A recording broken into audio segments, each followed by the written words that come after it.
Go.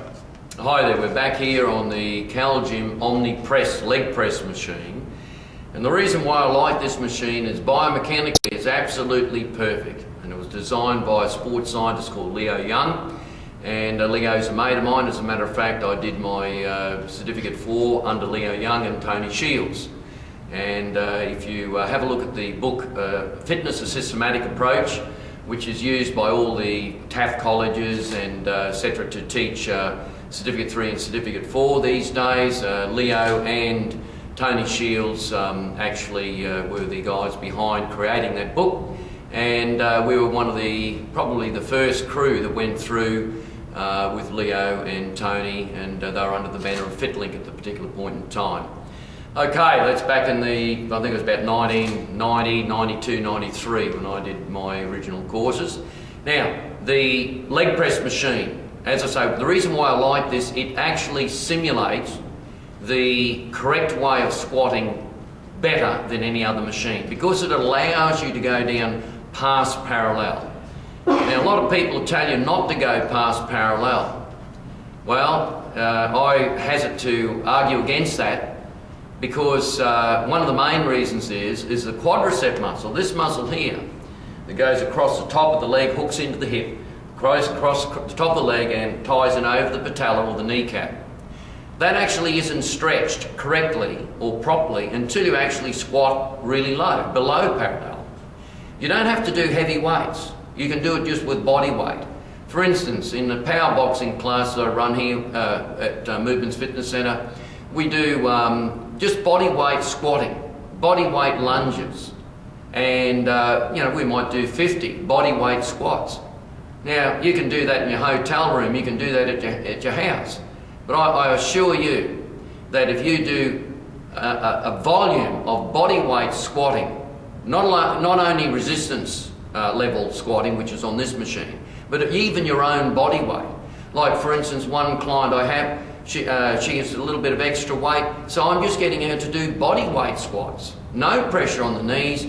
First time she did about 20 or 30, and she rang me up and she said, "Oh, Graham," she said, "my legs have been worked like they've never been worked before." You see, unless I got it all wrong in the last 34 years of training, every female client that's come to me says they want to shape up the hips, the butt, and the thighs. The old hip, butt, thighs. And yet, time and time again, you look at all these different training systems and they're not doing the hip, butt and thighs through the full range of motion. They're not doing them through full extension to full contraction. So how can they exercise a muscle group correctly? Well, I'll leave that to the experts. I've only been training for 34 years, and I'm telling you, unless the muscle is actually sore, for instance, if you want to train the quadricep, you want to firm up the quadricep, it's got to be moderately sore after workout. If you want to firm up your hamstrings behind the leg, it's got to be moderately sore, not hurtful, moderately sore. On a scale of 1 to 10, 10 being extremely hurtful, probably about a 6 or a 7. Or if you want to shape up the butt actually has to be sore, because it's a muscle.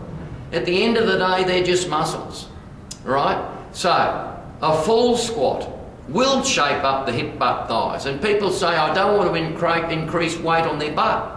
The only way that you increase weight on anywhere is actually by eating too much and not having your diet in check. It's not the actual muscle that puts on the extra weight, believe it or not. It's actually the body fat. Now, for instance, I had one client just recently, because his father is a Maori from New Zealand, he's predisposed to putting on a little bit of weight on the legs. He said to me, "Graham, look, I don't want to do any leg workout because, I don't want to put weight on my legs too quickly." And I said, "Well, is that weight on your legs or is that fat on your legs?" And he sort of looked at me and I said, "Look," I said, "by the time I finish with you, you will actually be fitter and stronger in your legs, probably be maybe on the skin fold calipers, maybe 15 millimeters or so leaner, but they'll look stronger." Sure enough, after 12 weeks, and I run these 12-week challenges, after 12 weeks, his legs were actually leaner and a lot muscular looking. They actually looked like a good pair of legs. He was so happy that he couldn't believe it. And also on his chest with guys, as I say, the girls is hip, butt, thighs. But with the guys, it's usually chest and abs and the so-called love handles that they're worried about. That's just body fat. That's excess body fat. The muscular system is underneath that. So we work on the muscular system, and our diet that we're doing in the background plus good supplementation will allow you to reduce the body fat levels that sit on top of the muscle. You go to the butcher, you get a piece of meat, you see the piece of meat there with the fat on the outside. The name of the game in what we do in health and fitness is to maintain the muscle tissue and reduce that body fat gradually. And it's not easy. If it was easy, everyone would be doing it. And not many people are doing it successfully or correctly. So when I do a program, I always skin fold test my clients. I put them on a 12-week challenge and I show them the test results. We test them every 4 weeks. So the methodology I'm using here is tried and tested over 34 years. As a matter of fact, I was one of the original, those people who followed the Body for Life with Bill Phillips. I was one of the original Body for Life coaches in Queensland in about 2000, 2001. And at that time we processed hundreds of people through the Body for Life system. And I've got one of the original certificates signed by Bill Phillips himself. Okay, the leg press machine. This one here reminds me, if you're an astronaut and you're going, or a cosmonaut going on the Sputnik through to the moon, on travelling to the moon, this is what this one feels like. So when I get into the machine, it look like I'm going to take off in the latest space module, you know, ground control to Major Tom. So we're over here, we've got to struggle down here a little bit. Now, with your feet, don't put your feet parallel. You actually spread them out.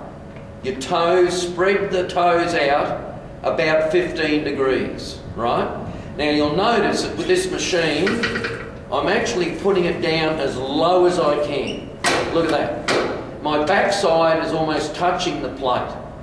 Now that will give maximum stretch to the quad muscle, and it will work the glutes and hamstrings appropriately, right? So maximum stretch, remember the rule, maximum stretch, maximum contraction. Here's the maximum stretch position. And my back is supported on this plate. My shoulders and neck are very, very comfortable because these pads are there appropriately. Now, what I do is I'll just hang on to the pads. The feet, the toes are turned outwards around about 15 degrees, and I'm going to focus on my heels on the plate here. Now, here we go. All right, we're applying pressure. Up we go. That's it, right now. That's to the maximum, the top position now, where I can rest a little bit, and I go down as far as possible till the weight stack almost touches there, and there's one rep. I don't have to block out the legs, I can just keep them off lockout with this particular machine, and down we go, slowly down, control it. 2, we're using the quads. As I go down, it becomes, we're still using the quads there, quads. I can feel the hamstrings taken over, glutes taken over. It's a compound exercise. And here we go. You know, as we go through these exercises, right, that's how to do that particular exercise. But as we go through these exercises, one of the best ways of seeing what muscle is working is just use your finger or your thumb. Put your thumb on the particular muscle, and as you feel it tense, that one's working. So when you're doing these exercises, if someone gives you an exercise and say, oh look, that's going to get weight off your butt, or that's going to work your butt, or it's going to work your hamstrings, put your thumb on it. See if it's actually under tension. And if it's not, I'll hazard to say probably the exercise that you've been given isn't correct. So if you want to work the hip, butt, thighs, ladies, do the hip, butt, thighs exercises. And in my 34 years of training, it's always been the full squat, whether you're using weights or body weight, or you're on one of these converging arc machines, or not converging arc machines, but the Omni leg press machine by CalGym. If you're on one of these machines, and as you do the full rotation, or full extension, contraction of the exercise, just put your thumb on your leg. Yeah, that's working the quads. That's working the hamstrings. Yeah, put your thumb on your butt. Yeah, that's working the butt. It's pretty simple really, but over the years when I've been in various gyms we'll watch different exercises go on, and the results that someone's trying to achieve not really, in my opinion anyhow, doesn't relate to what the exercises they're doing. Very, very often it doesn't. So with the Healy system, I can show you each particular exercise, what and how it affects that particular muscle group. Right? And at the end of the day, when you understand the anatomy of the body, when you understand the muscle groups that we're trying to firm and tone, there are only a certain amount of exercises that actually cover the whole muscle groups satisfactorily. And when we move on to the next exercise, which is body weight squats and squats on a dumbbell, I will show you the next level. Okay, that's it for now. Next frame coming up.